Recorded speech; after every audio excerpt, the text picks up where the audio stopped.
Olá. Antes de seguir em frente, eu vou completar umas informações que eu comentei no vídeo anterior. O Osho, ele quis com que nós, que estávamos perto dele, acreditássemos que Shila foi um monstro. E ele quis que a gente tivesse com raiva dela. E eu dei uma explicação para isso, aquela história de convidar o povo para entrar, o FBI para entrar em Rajanjipura. Mas tem uma outra coisa muito interessante, que eu observei em mim mesmo. Na época, quando a Shila foi presa e tudo mais, eu morava na comuna em Hamburg, na Alemanha, e nós todos tínhamos uma excelente impressão da Shila. Nessa comuna foi algo grandioso que aconteceu conosco. Eu sentia, e até hoje eu sinto, que naquele período de 1 ano, mais ou menos, em que eu morei na comuna lá na Alemanha, eu tive várias vidas em uma só. A quantidade de aprendizagens que eu tive foi imensa. Nós realmente passávamos de um tipo de trabalho para outro, de repente você estava em Hamburgo, era mandado para Hannover, e você não tinha, você tinha um incentivo a você experimentar coisas que você nunca experimentaria se fosse por conta própria, por uma decisão própria. Então a gente acabou tendo muitas experiências de vida que nós jamais teríamos. Por exemplo, na época eu estava com uma companheira, mal falava inglês, tinha acabado de chegar na comuna, e ela logo foi convidada para ser a coordenadora da cozinha. Uma cozinha que cozinhava para 100 pessoas. O que acontece? As pessoas eram colocadas em situações de desafio para que elas crescessem, se enraizassem. Então não era assim, o critério não era, pelo menos de uma maneira geral, não era eficiência, não era capacidade. Era para que nós nos evoluíssemos. Bom, aí o que isso tem a ver com a Shila?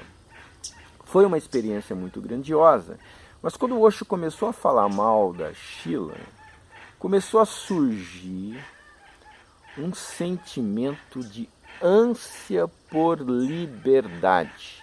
Nós tínhamos de fato todas essas experiências riquíssimas, mas faltava um elemento. O elemento da liberdade, da autonomia, de seguir aquilo que eu quero. É rico você obedecer e aprender com as obediências, mas tem algo mais grandioso, que é você seguir a você mesmo. Quanto mais o Osho falava mal da Shila, mais despertava em nós, que estávamos lá na comuna, essa ânsia por liberdade. E de fato aconteceu. De fato houve uma mudança na nossa postura, na atitude de comando, na atitude de nós, como nós decidimos as coisas. Foi uma mudança muito clara. E só foi possível isso porque nós passamos pelo oposto. A Shila foi detonada, que era o pivô do comando e da hierarquia, para que então aflorasse a liberdade. Foi uma lição. Aparentemente não dava para entender como isso aconteceu, mas aconteceu. Essa ânsia de liberdade, que até hoje eu tenho comigo, eu carrego comigo. E eu valorizo imensamente isso. E foi graças ao bombardeio do Osho em cima da Shila. Agora, uma coisa bastante interessantíssima. Nós fomos convidados não, nós fomos expulsos da comuna, nós os brasileiros, as pessoas que estavam lá ilegalmente. Nós só estávamos lá porque a Shila tinha mandado que os brasileiros e outras pessoas de outros países ficassem lá. Então não tinha questão, eles davam jeito e mesmo ilegal. Mas quando a Shila foi embora, não tinha mais esse comando, eles resolveram falar para a gente sair. Aí eu e mais uns 3 fomos para uma comuna na Itália. Por quê? Porque nós estávamos em processo de conseguir o passaporte italiano. Essa comuna na Itália, ela era também hierárquica, ela também tinha uma autoridade que dizia o que as pessoas deveriam ou não deveriam fazer. Só que essa comuna da Itália não estava sob a jurisdição da Scila. E quando nós chegamos lá, foi um choque.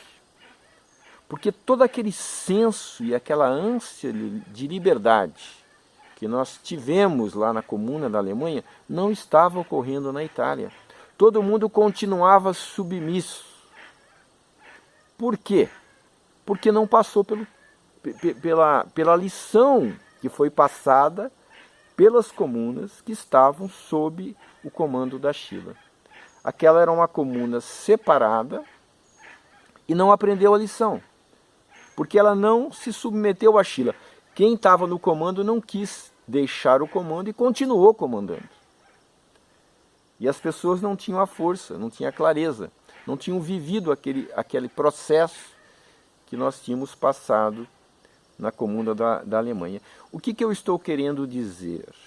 Eu estou querendo dizer que o Osho criou uma situação para depois descriar, para que nós aprendêssemos, quem teve a oportunidade de vivenciar todo o processo.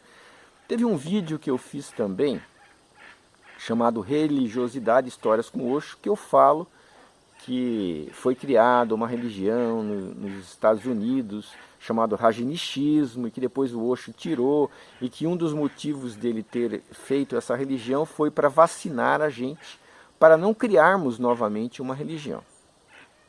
Eu realmente sinto que foi isso. Mas não foi só isso.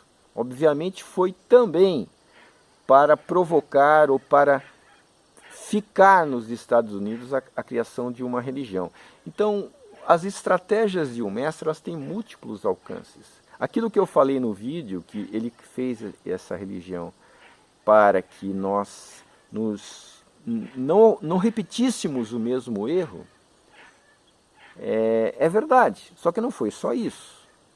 E lá na comuna que a gente viveu foi isso. Ele criou uma comuna de comando na tentativa de vacinar a gente para que não ocorresse algo semelhante de comando, de submissão. Não era por aí a história.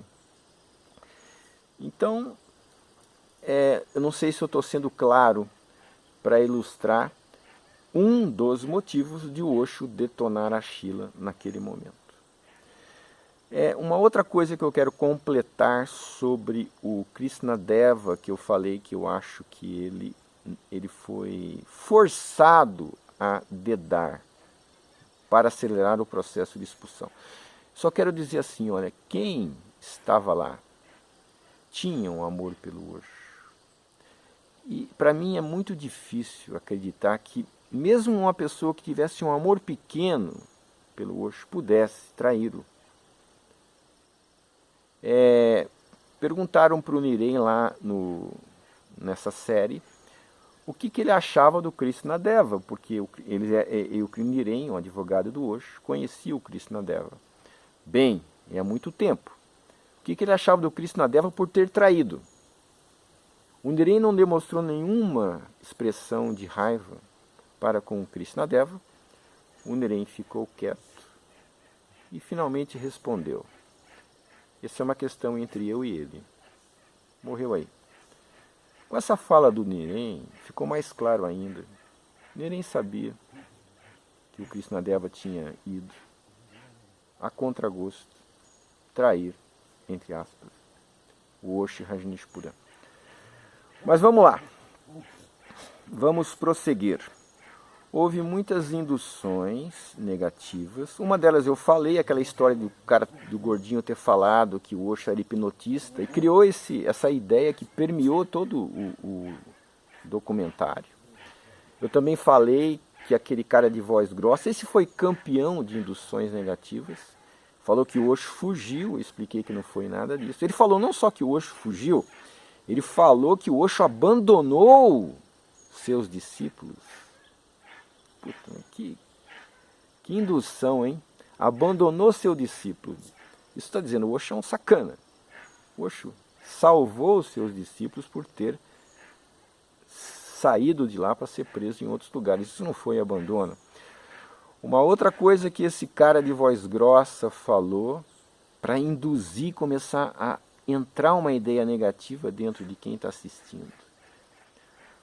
O Osho, quando eles entraram no avião para prender o Osho estava escondido atrás de um assento. Isso é impossível. Uma pessoa só se esconde se há possibilidade de não ser pego. É óbvio que iriam vasculhar todo o avião. O Osho é um cara que não tem medo, mas é uma indução que o cara quis colocar na cabeça, dando uma ideia a respeito do Osho que ele quis dar. Ele fez outras induções. Lembra quando o Osho estava lá no tribunal? Ele falou, uma aura negra permeou todo o tribunal.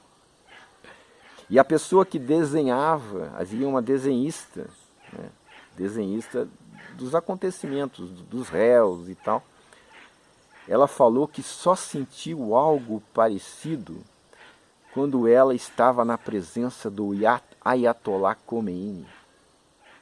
A associação que o cara induziu a quem assistisse, quem está assistindo esse documentário.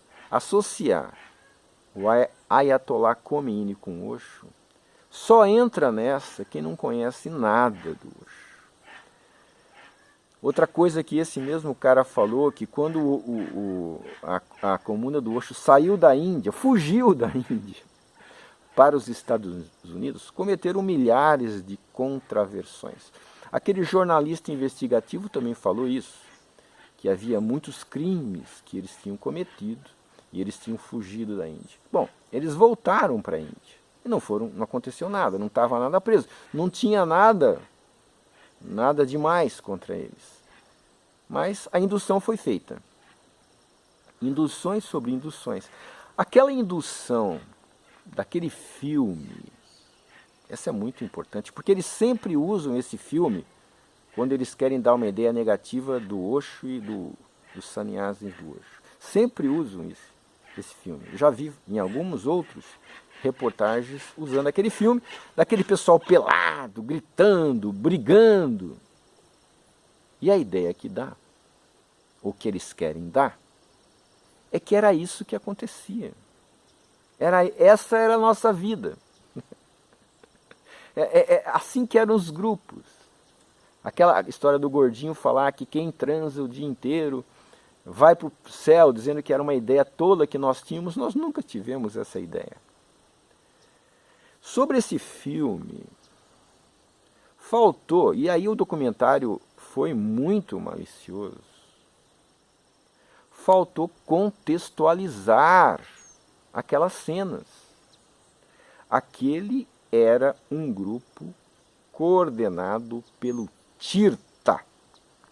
O Tirtha era, sem dúvida alguma, o terapeuta mais qualificado. Eu conheci o Tirtha pessoalmente, já fiz trabalhos com o Tirtha, e realmente é uma energia,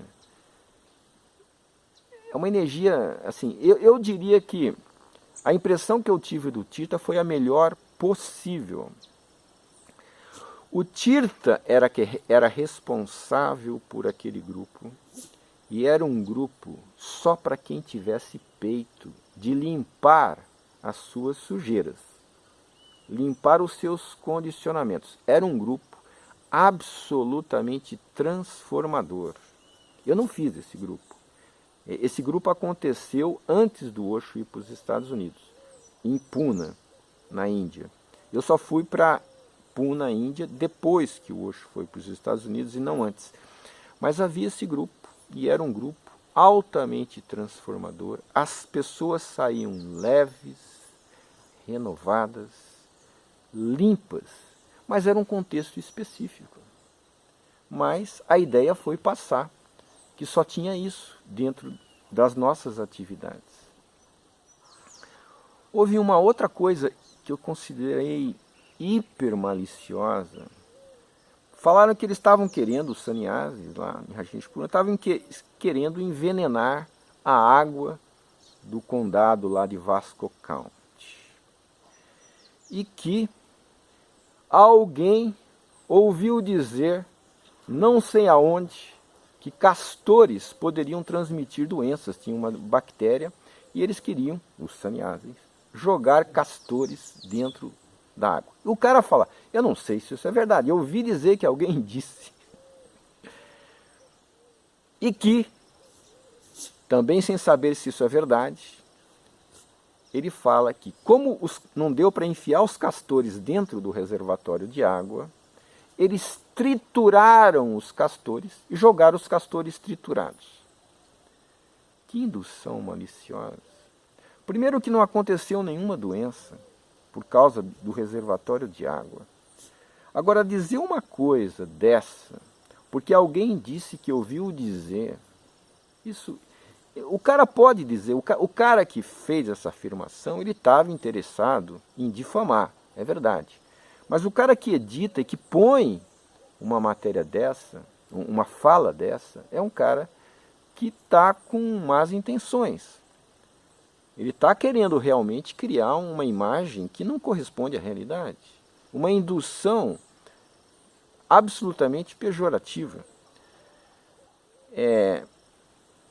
Outras coisas, por exemplo, o cara ele vai fazer uma investigação, tem um caminhão bloqueando, e ele quer investigar determinadas construções que ele poderia, porque o caminhão está bloqueando, mas ele poderia investigar umas construções que estavam por lá.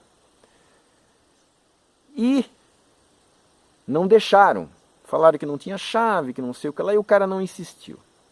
Aí o cara fala, mas que pena que eu não fiz isso. O que será que teria acontecido se eu insistisse? Porque aquilo era um laboratório.